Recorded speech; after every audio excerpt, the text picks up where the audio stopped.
Welcome to today's session on building and managing a driver file that meets FMCSA standards.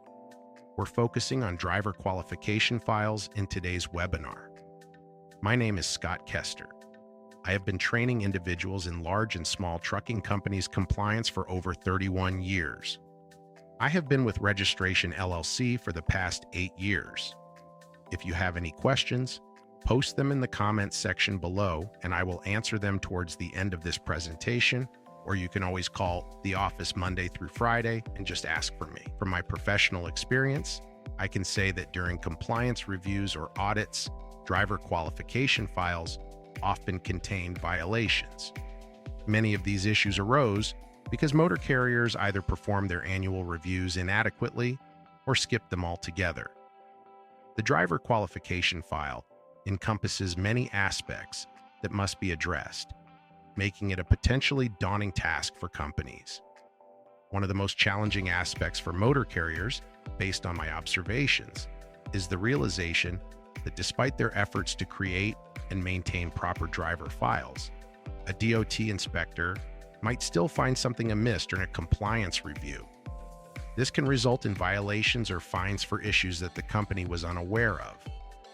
Our goal today is to equip you with the knowledge required to set up and maintain a driver file that fully complies with Federal Motor Carrier Safety Standards, FMCSA. The process kicks off with selecting a potential driver.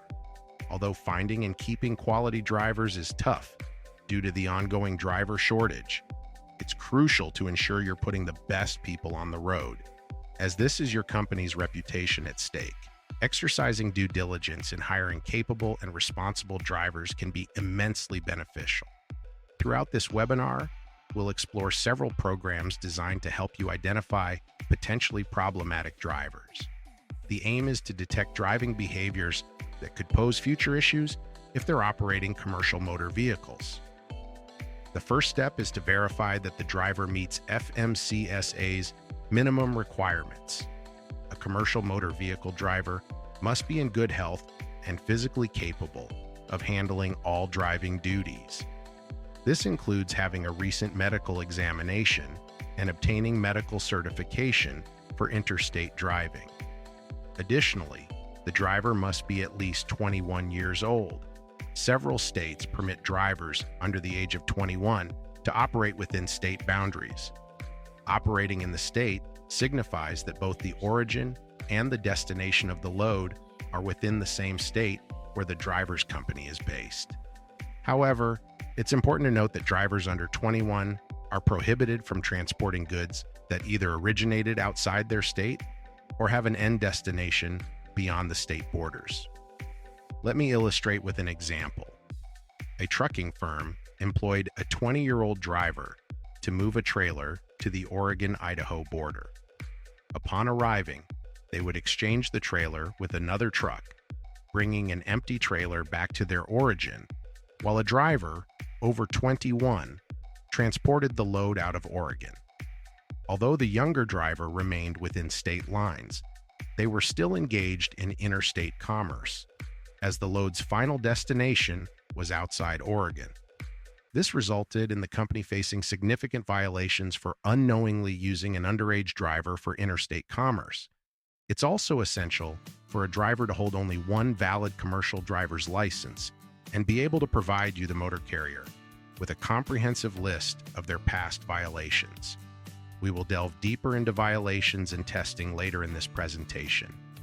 Nevertheless, it's prudent to have your drivers or candidates undergo a road test before hiring. Inexperienced drivers can cause considerable mechanical damage if unfamiliar with proper vehicle operation. During the road test, ensure that the driver is proficient in handling the specific equipment your company uses and capable of correctly blocking, bracing, and securing cargo. It's also vital that drivers possess sufficient English language skills to converse with the general public, comprehend traffic signs, respond to official queries, and make clear logbook entries. Another key consideration in driver qualifications that can draw considerable scrutiny to a company is hiring a red flag driver. This term refers to a driver who has a history of serious driving infractions or violations and is deemed high risk.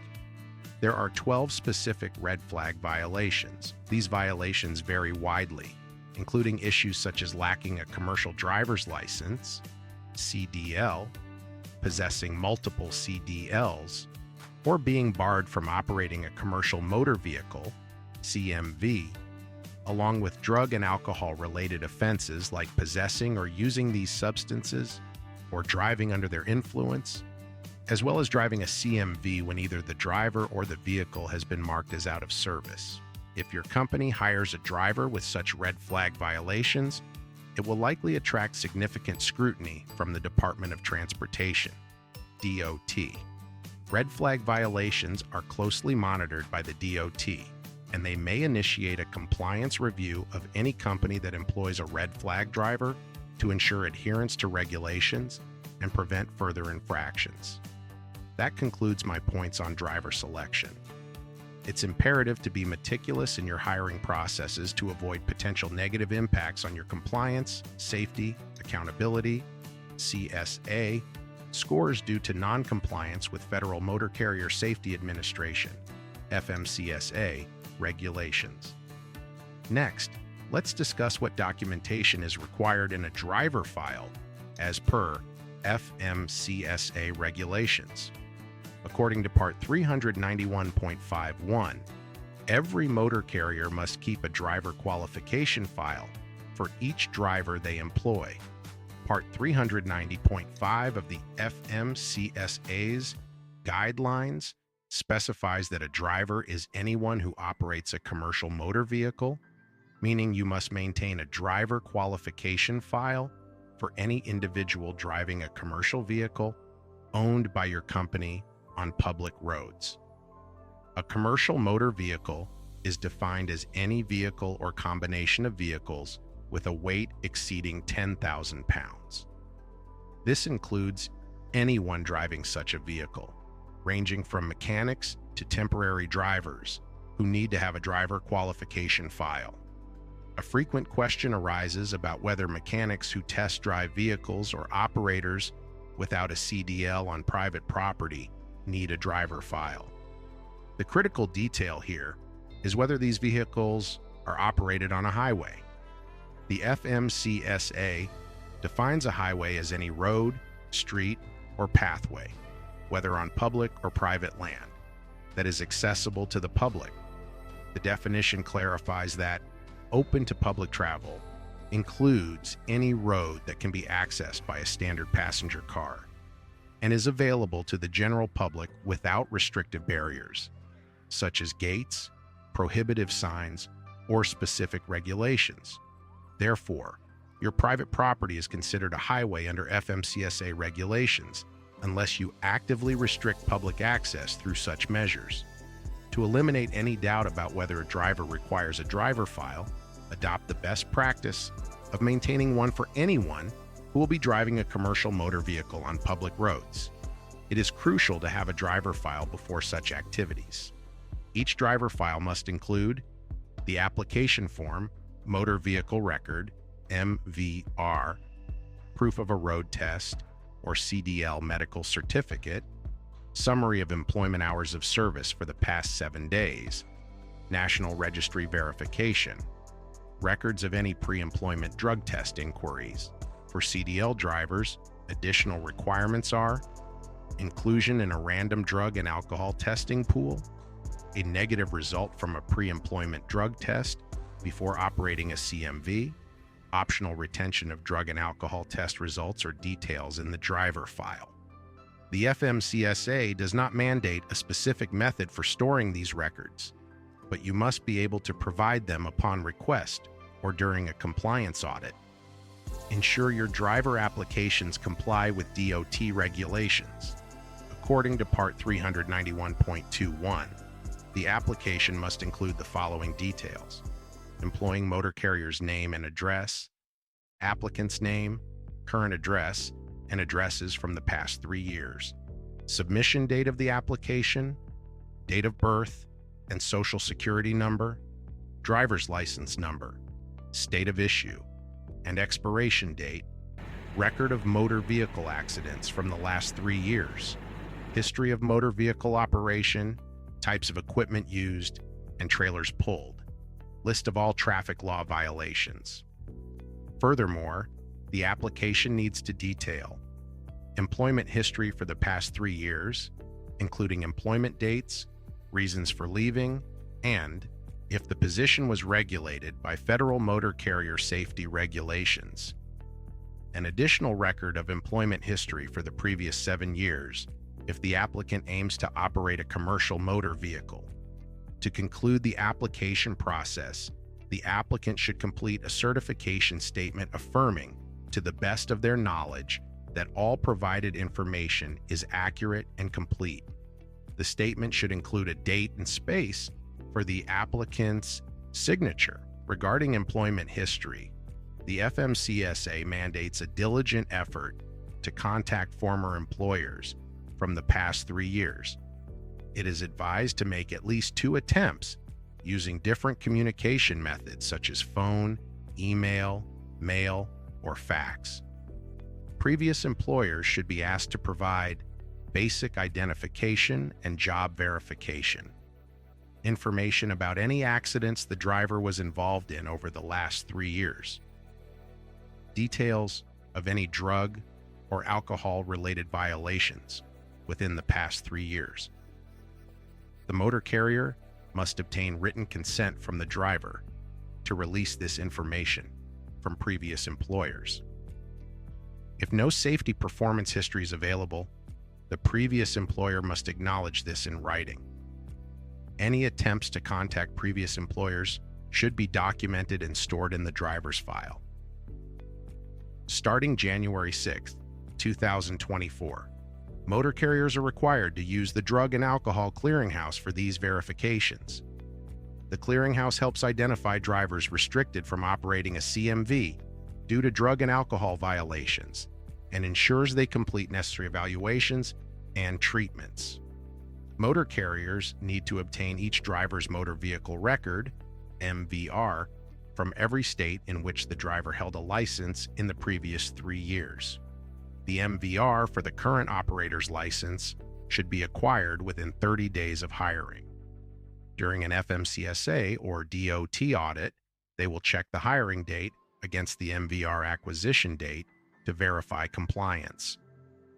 Before allowing an applicant to drive independently, a road test should be administered that is lengthy enough to enable the evaluator to assess the driver's ability to safely operate the vehicle.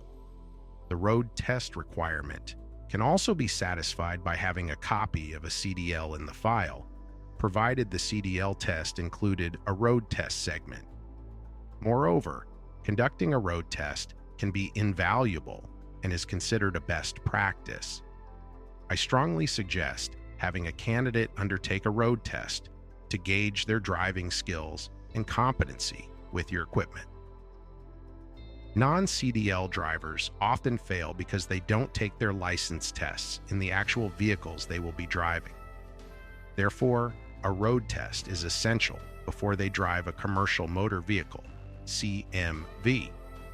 While most are aware that CDL drivers must submit copies of their medical cards to the DMV, there is a lesser-known requirement to verify the medical examiner through the National Registry of Certified Medical Examiners. To do this, visit the FMCSA National Registry. An easy way is to search for FMCSA National Registry and input the necessary details to find the medical examiner who handled your driver's exam. Once located, you can take a screenshot or use the print option on the page and include it in the driver's file alongside the medical card to ensure compliance with this requirement. Some companies use a form available online where you fill in the medical card details and confirm that the medical examiner is listed on the FMCSA National Registry of Certified Medical Examiners. This form should also be placed in the driver's file along with the medical card copy.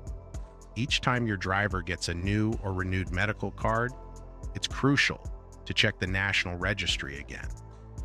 Drivers need to keep the new medical card with them for 15 days after reporting it to the DMV to allow the DMV time to update their system. Post this period, CDL drivers do not need to carry the card anymore.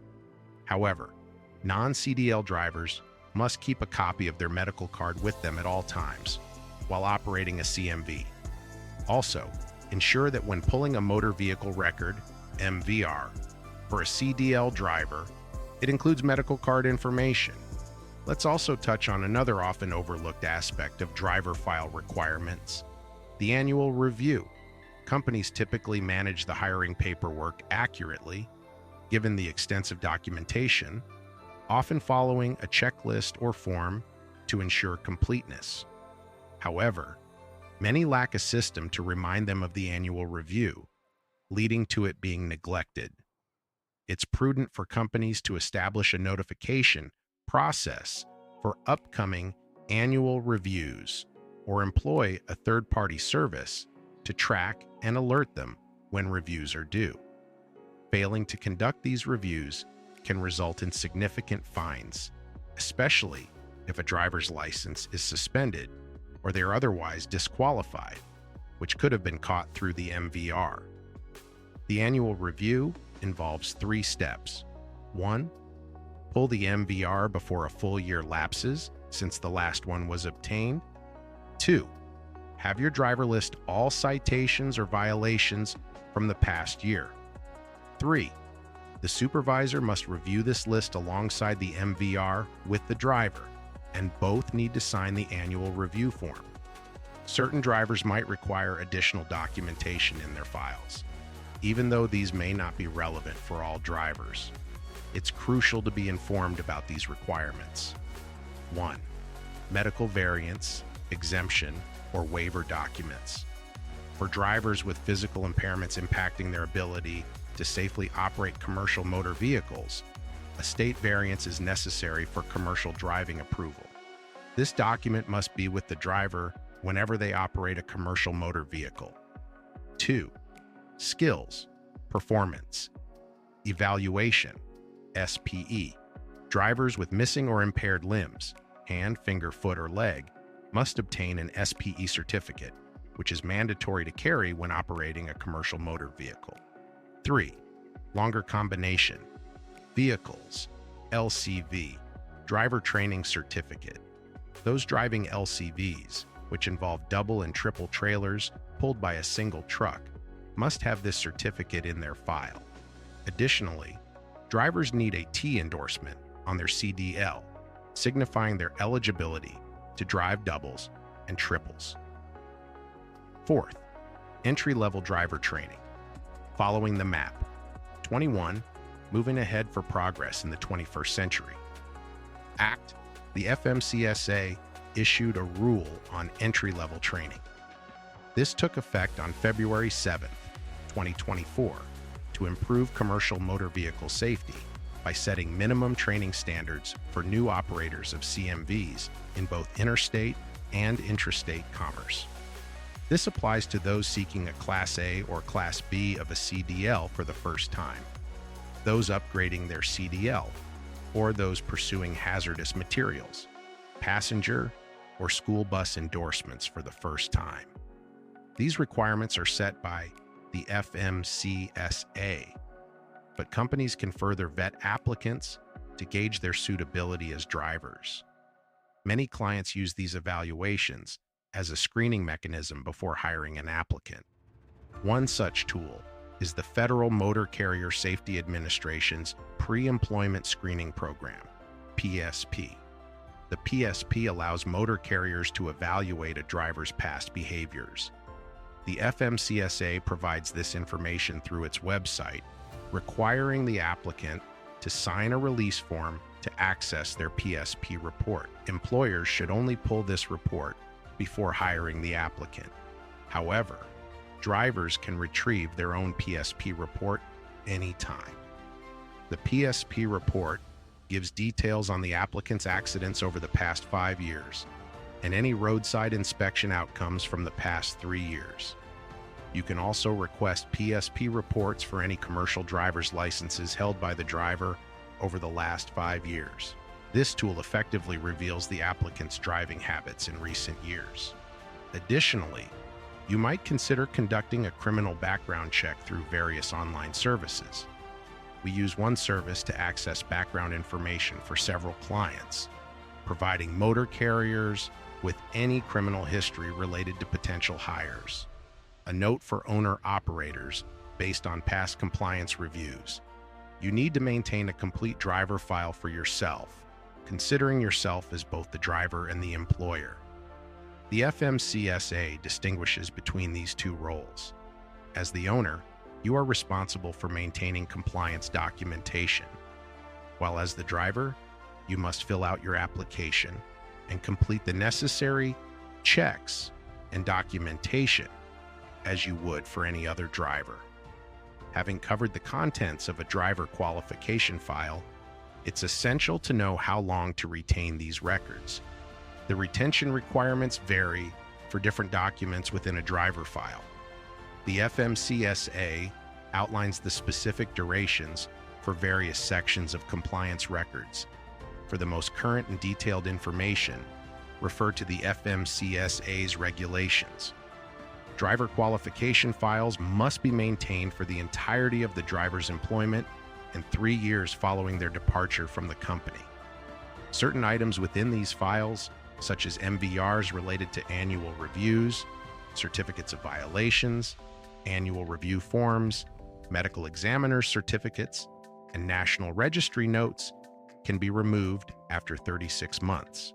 Similarly, MVRs associated with the medical card can also be cleared. Furthermore, there are certain items not mandatory for inclusion in the driver file, but still essential for managing the driver's vehicle operations. These include accident register, retain for 3 years, positive drug test results, retain for 5 years, negative drug test results, retain for 1 year, driver vehicle inspection reports, DVIRs, keep for 90 days, logs and supporting documents, store for 6 months. It is advisable to store your files securely, especially if they contain any drug and alcohol-related information within the driver qualification files. Such records must have restricted access and be stored in a secure location, like a locked file cabinet. Ensure the cabinet is locked when not in use. Consider who else might access these files in your office, including cleaning staff, other office workers, and supervisors. If multiple individuals have access, the environment is not considered secure. You might also choose to retain more documentation than required. In that case, it's recommended to maintain 2 separate sets of files. One for the Federal Motor Carrier Safety Administration, FMCSA, and another for additional records. During an audit, you should only present the information requested and permitted for review by the Department of Transportation DOT auditor. Typically, the DOT auditor is restricted to examining records from the last 12 months or since the most recent audit, whichever period is shorter. When conducting mock audits or assisting companies to prepare for DOT audits, I advise carriers to keep current and previous records of expirable items. For instance, maintaining both the current and previous motor vehicle record, MVR, will provide a comprehensive history, potentially covering up to 2 years. The DOT will review the expiration date of the previous document and the creation date of the new one to ensure there are no gaps.